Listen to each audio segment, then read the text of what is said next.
erro de medicação, hein? E se eu errar, será que meu paciente pode morrer? Toda vez que alguém erra, um paciente morre? O que eu posso fazer para evitar?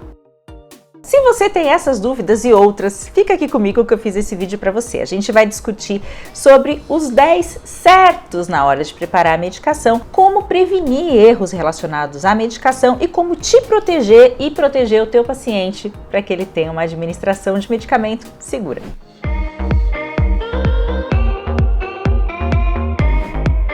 Olá, prazer, meu nome é Mari Libório, eu sou enfermeira concursada, sou professora universitária e esse aqui é um canal para você que busca se tornar referência na enfermagem. E aí, vestiu o jaleco? Então agora vamos fazer diferença. A administração de medicamentos, ela é realmente uma tarefa muito complexa, que exige que aquele que está preparando e administrando a medicação tenha total segurança e conhecimento daquilo que ele está fazendo. Então sim, é uma responsabilidade muito grande. Eu vou deixar aqui na tela uma definição do que é um erro de medicação, só para a gente desde já entender do que a gente está falando. Presta atenção. Erro de medicação é qualquer evento evitável que pode causar ou levar a um uso inapropriado de medicamentos ou causar dano a um paciente enquanto a medicação está sob o controle dos profissionais de saúde, pacientes ou consumidores. Tradicionalmente, a gente conhecia os 5 certos na hora da gente administrar os medicamentos. Só que esses 5 certos foram se transformando em mais certos e hoje a gente tem 9 certos, 10 certos, 13 certos. Então eu vou ficar com os 10 certos, que foi aquilo que o Corém divulgou agora recentemente numa cartilha de segurança na administração dos medicamentos, e a gente vai conversar sobre cada um deles. Mas antes de mais nada, eu queria deixar uma coisa aqui que é muito importante que a gente saiba desde já. Muitas vezes, quando a gente tem um erro de medicação, a gente entende que a responsabilidade é do profissional da enfermagem, aquele profissional que preparou a medicação. E vocês vão ver que boa parte, claro que não tudo, mas muito do que precisa ser feito diz mais respeito a uma cultura de segurança e a todo um sistema que coopera para que aquela administração seja segura do que aponta que é a administração em si. Então preste atenção no todo e não somente na responsabilidade individual daquele profissional que está preparando a medicação. Então vamos começar? Vamos falar sobre o passo número 1. Presta atenção aqui na tela. Confira a prescrição médica, que deve conter a identificação legível do paciente, o medicamento, a data, a dosagem, a via e o horário. Lembra que eu acabei de falar que muitas vezes o erro não está diretamente relacionado ao profissional de enfermagem? Quando a gente pensa numa prescrição que está redigida com uma letra que não é legível ou que não traz todas as informações que são necessárias para que aquela medicação seja administrada de forma segura, claro que ela vai terminar num erro de administração ocasionado por má prática ali daquele profissional de enfermagem. Mas ela começou com uma prescrição indevida. Então a gente precisa atuar pensando no todo. Então, como devem ser as prescrições médicas para que a gente possa ter uma administração segura de medicamento? De preferência, essa prescrição deveria ser informatizada. Hoje a gente tem vários sistemas informatizados, tanto na atenção básica, no serviço especializado e nos hospitais, mas a gente ainda vai encontrar muita prescrição manual e aí reside o problema, porque na prescrição manual a gente depende da boa caligrafia do médico, e quem aqui é profissional de saúde, ou mesmo quem aqui está assistindo esse vídeo e é paciente, já se deparou com receitas que eram absolutamente indecifráveis. E isso a gente tem até um certo humor, que a gente, parece letra de médico, mas isso de engraçado não tem nada. Isso coloca a enfermagem numa situação muito difícil e o paciente em risco. Então, a prescrição precisa ser absolutamente legível. Como que deve ser essa prescrição? Ela precisa conter o nome legível da medicação, a posologia, como que deve ser o intervalo entre as doses, a via de administração, se essa medicação precisa ser diluída ou não e qualquer outra informação que aquele prescritor julgar que é necessário. Tudo isso de forma legível. Além disso, a prescrição sempre tem que estar carimbada e assinada.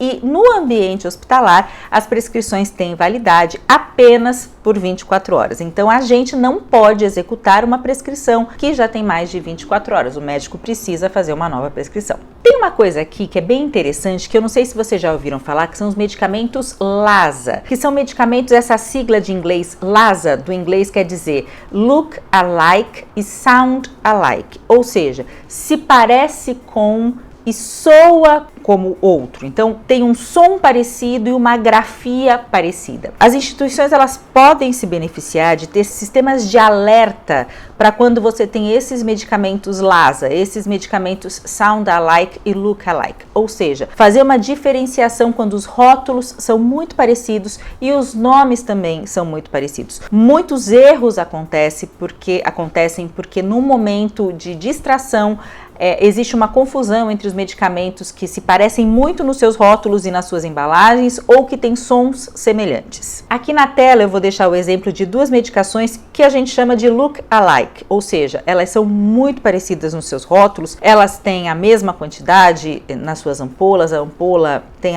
praticamente a mesma apresentação, mas são medicações totalmente diferentes. Uma delas é a furosemida e o outro é o diazepam. Então, um é um diurético e o outro é um benzodiazepínico. Então, essas medicações são medicações que precisam ser dispensadas de maneira diferente e precisam ser identificadas, porque são medicações que, se guardadas no mesmo lugar, podem gerar uma confusão muito grande. Então, isso é algo que é bem importante a gente estar ligado. Antes da gente ir para o próximo passo, eu quero reforçar mais uma medida que, por exemplo, não diz respeito diretamente à enfermagem, mas que precisa fazer parte de uma cultura de segurança da instituição. As farmácias podem ter um alerta de dispensação de medicamento, posso dizer medicamento improvável. Então, aquela prescrição que é fora do comum, aquela mudança de medicamento que é muito exuberante ali na mudança de prescrição, e mesmo medicamentos que estão prescritos de forma indevida. Então, esse alerta tem que ser dado na farmácia, mesmo que seja através de um sistema de computação, um sistema informatizado que alerta que aquela prescrição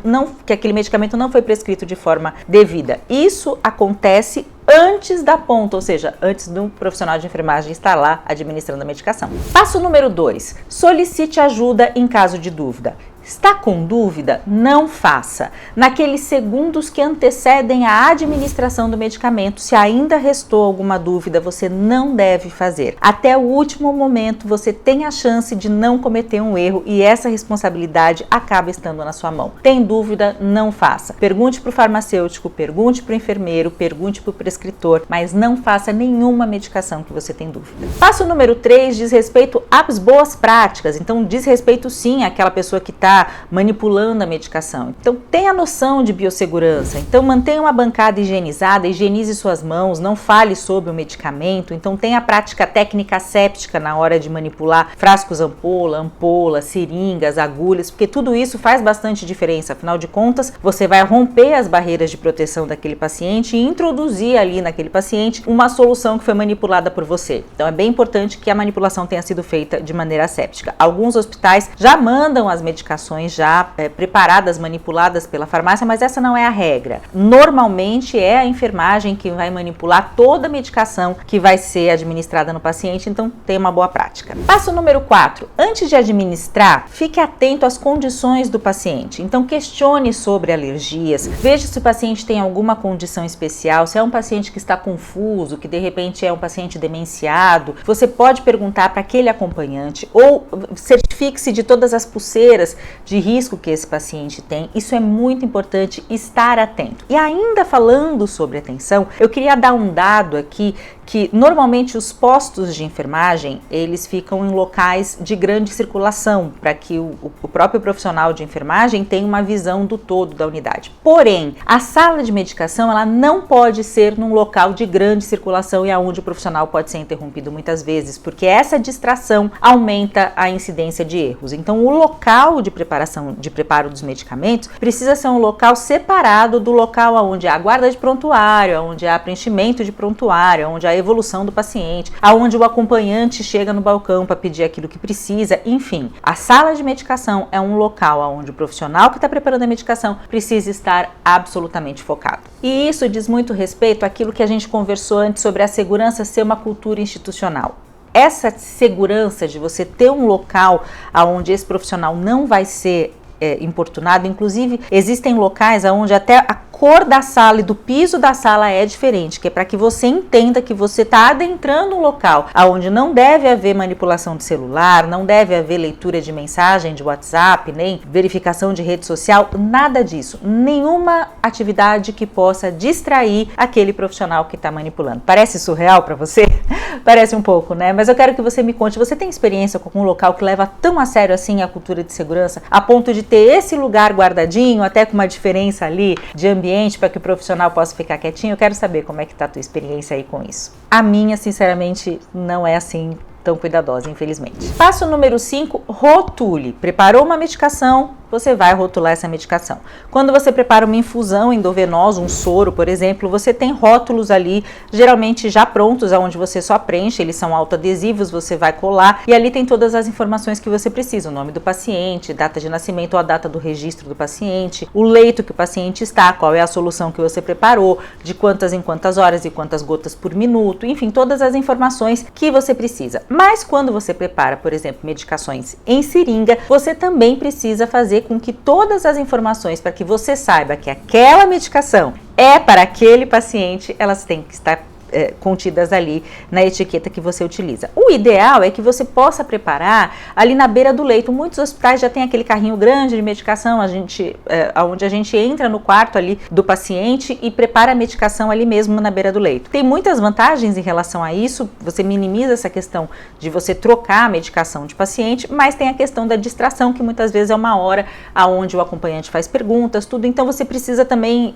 ter uma atenção redobrada quando você está preparando a medicação dessa forma. Mas, de qualquer forma, toda medicação tem que estar indicada e esse era o passo número 5. Fica comigo, faltam mais 5 passos, esse vídeo é muito importante. Esse assunto é um assunto que cai em prova, é um assunto que cai em entrevista de emprego para você falar sobre as medidas de segurança que você acredita que são importantes para a medicação, então fica aqui, você não pode perder. E se você chegou até aqui, aproveita, se inscreve no canal e ativa o sininho. Vamos lá, passo número 6. Faça a dupla checagem. Eu não sei se você já ouviu falar sobre isso, mas dupla checagem é quando tudo aquilo que você fez, você repete na frente de um colega e ele se certifica que você está certo. Então, por exemplo, eu estou administrando uma ampola de dipirona endovenosa. Eu vou administrar no paciente tal.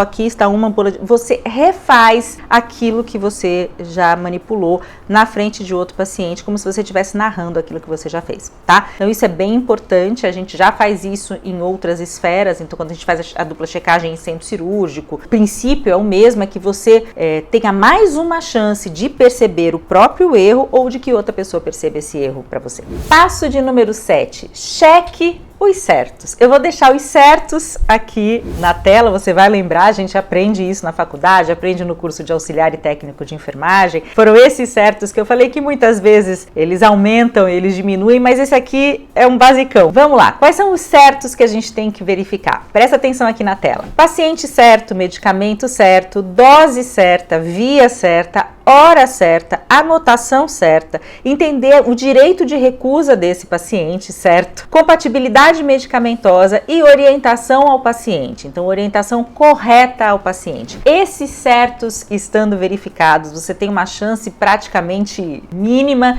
de cometer qualquer erro. Passo de número 8, rastreie. Isso é muito importante. Hoje, claro que a gente tem cores diferentes de catéter, por exemplo, o catéter da alimentação enteral, ele tem uma cor diferente do catéter venoso central, do catéter venoso periférico, e tudo isso existe como uma medida de segurança, para que você não faça uma infusão no catéter venoso, por exemplo, de uma alimentação que era via oral. Isso pode ser muito catastrófico, obviamente. Rastreie. Você vai administrar uma medicação, por exemplo, num Y de um catéter, segure esse catéter e siga ele até da onde ele sai até aonde ele está inserido, para que você se certifique de que você está administrando a medicação na via correta, ok? Passo de número 9, registre. Registre na checagem, na prescrição, registre se o paciente não aceitou, se o paciente recusou por qual razão, registre tudo aquilo que diz respeito à prescrição que você cumpriu ou não cumpriu. Eu fiz aqui um vídeo sobre anotação de enfermagem e lá eu falo o que você deve fazer como você deve relatar quando você, por exemplo, não pôde cumprir determinados itens da prescrição, incluindo medicação. E por fim, o passo número 10, envolva a família. Envolva a família nessa cultura de segurança. Existe um trabalho muito interessante de muitos anos que eu tomei conhecimento quando eu ainda era enfermeira do controle de infecção, que falava que alguns hospitais, quando envolviam a família do paciente para, por exemplo, perguntar se aquele profissional havia higienizado as mãos, ele tinha uma maior taxa de utilização do álcool gel para higiene das mãos e, consequentemente, um menor número de casos de infecção. Simplesmente por quê? Porque envolveu o paciente e a família. Então, o esquema era mais ou menos, quando um profissional chegava perto do leito do paciente, o paciente perguntava, você higienizou as mãos? Então, é muito interessante quando você envolve a família na cultura de segurança. Então, pode envolver o paciente na cultura de segurança, pode fazer essa checagem com ele também. Olha, seu José, eu estou aqui para administrar tais e tais medicações endovenosas, é mais uma oportunidade que você tem de você também estar verificando o seu procedimento. Bom, a gente chega ao fim, eu vou deixar aqui um link na descrição do vídeo desse documento do Corém que fala sobre o preparo seguro de medicamentos, vale muito a pena você dar uma lida. Se você tiver alguma dúvida, deixa aqui nos comentários. Muito obrigada, curte esse vídeo se você gostou e até o próximo vídeo.